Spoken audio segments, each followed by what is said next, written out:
थांबत नाही, ती कधीच पुरेशी नसते.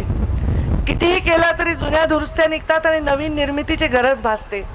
लोकसंख्या वाढत चाललेली आहे, लोकांचं जागरूकता वाढत चाललेली आहे, लोक न्यायालयीन प्रक्रियेमध्ये भाग घेत आहेत आणि खूप आवश्यकता या सगळ्या आपल्याला इन्फ्रास्ट्रक्चरची आहे. सन्माननीय न्यायमूर्तींनी जी काही मला सूचना केली किंवा जी काही आज्ञा केली त्याप्रमाणे नक्कीच सरकारचा घटक म्हणून त्याच्यामध्ये मी स्वतः लीड घेऊन आपल्या सर्वांना मदत करेन.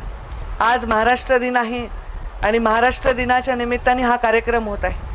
मी नेहमी म्हणते की न्यायदेवतेची जी मूर्ती असते त्या मूर्तीच्या हातात तराजू असतो आणि डोळ्यावर पट्टी असते.